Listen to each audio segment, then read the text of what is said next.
শুভ সকাল। আজ 18ই শ্রাবণ 1433, ইংরাজি 4 আগস্ট 2026। 4 আগস্ট 1792 ইংল্যান্ডের সাসেক্সে জন্মগ্রহণ করেন কবি পার্সি বিসি শেলি। ইংরাজি সাহিত্যে রোম্যান্টিক আন্দোলনের সবচেয়ে গুরুত্বপূর্ণ কবিদের মধ্যে তিনি ছিলেন অন্যতম। ওয়ার্ডসওয়ার্থ এই আন্দোলনের পুরোধা হলেও শেলির লেখনীতেই রোম্যান্টিসিজম তাঁর সামগ্রিক রূপ নিয়ে প্রথম প্রকাশিত হয়। হেমচন্দ্র কানুনগো ছিলেন গোপন রাজনৈতিক সংগঠনের এক অগ্রদূত নেতা এবং আলিপুর বোমা মামলায় অরবিন্দ ঘোষের সহ অভিযাত্রী। মুরারিপুকুরে তাঁর তৈরি 3টি বোমার প্রথমটি ফরাসি চন্দননগরের মেয়রকে হত্যার উদ্দেশ্যে ব্যবহৃত হয়। মেয়র অল্পের জন্য বেঁচে যান। দ্বিতীয় বইয়ের আকারে এবং তাতে স্প্রিং লাগানো ছিল। যথাসময়ে বই না খোলাতে কিংসফোর্ড বেঁচে যান। তৃতীয় বোমাটি ক্ষুদিরাম ও প্রফুল্ল চাকি মুজফ্ফরপুরে ব্যবহার করেন। আজ হেমচন্দ্র কানুনগোর জন্মদিন। সময়টা 1871। বিরূপাক্ষ যাঁর ছদ্মনাম সেই বীরেন্দ্রকৃষ্ণ ভদ্র 4 আগস্ট 1905 কলকাতার আহেরিটোলায় জন্মগ্রহণ করেন। তিনি ছিলেন বিশিষ্ট ভারতীয় বাঙালি বেতার সম্প্রচারক, নাটককার, অভিনেতা ও নাট্য পরিচালক।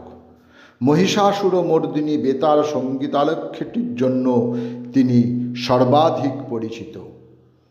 1931 থেকে আজ অবধি মহালয়ার ভোরে কলকাতার আকাশবাণী থেকে তা সম্প্রচারিত হয়। 4 আগস্ট 1929 মধ্যপ্রদেশের খান্ডোয়ারায় জন্মগ্রহণ করেন আভাস কুমার গাঙ্গুলি, যিনি পরিচিত কিশোর কুমার গাঙ্গুলি নামে। তিনি ছিলেন ভারতীয় গায়ক, গীতিকার, সুরকার, অভিনেতা, চলচ্চিত্র পরিচালক, চিত্রনাট্যকার ও রেকর্ড প্রযোজক। সাধারণত গায়ক হিসেবে তিনি অধিক পরিচিত হলেও অভিনেতা হিসেবেও তিনি একজন বিখ্যাত অভিনেতা। তাঁর অভিনীত চলচ্চিত্রগুলি হল বাপ রে বাপ, চলতি কা নাম গাড়ি, হাফ টিকিট, বাড়তি কা নাম দাড়ি ইত্যাদি ইত্যাদি। সোনারপুর কৃষ্টি সংসদ নাট্য দলের প্রতিষ্ঠাতা ও অভিভাবক সংগ্রামজিৎ সেনগুপ্তের আজ জন্মদিন। সময়টা 1952। আপাদমস্তক তিনি ছিলেন থিয়েটারের ভালো মানুষদের অন্যতম। তাঁর রচিত উল্লেখযোগ্য নাটকগুলি হল তখন রাজতন্ত্র, ভাগভূত ভগবান, শেষ রূপকথা, নবরামায়ণ, স্বপ্নপুরীর রাজকন্যা ইত্যাদি ইত্যাদি। গোপন বিপ্লবী দলের সদস্য ছিলেন রামকৃষ্ণ বিশ্বাস।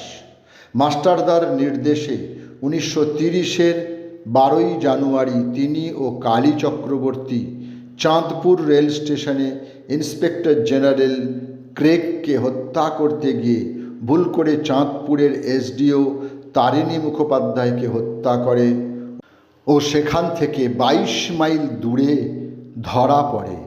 বিচারে তাঁর ফাঁসি হয়। 1931-এর আজকের দিনে ফাঁসি হয় রামকৃষ্ণ বিশ্বাসের। 12 বছর বয়স থেকে লেখালেখি শুরু করেন বাংলাদেশের লেখক ও সমাজকর্মী দৌলতুন্নেসা খাতুন। তিনি ছিলেন বাংলাদেশের জাতীয়তাবাদী দলের সংরক্ষিত মহিলা আসনের সংসদ সদস্য। আজ তাঁর মৃত্যুদিন। সময়টা 1997। করোনা মহামারী কেড়ে নেয় একজন বাঙালি কবি, প্রাবন্ধিক ও অনুবাদক মানবেন্দু বন্দ্যোপাধ্যায়ের জীবন। 4 আগস্ট 2020 মঙ্গলবার তাঁর মৃত্যু হয়। বাংলা অনুবাদে সাহিত্যের ইতিহাসে তাঁর অবদান বিশেষভাবে উল্লেখযোগ্য। প্রায় একক প্রচেষ্টায় দক্ষিণ আমেরিকা ও পূর্ব ইউরোপের শ্রেষ্ঠ রচনাগুলি তিনি বাংলায় অনুবাদ করেন।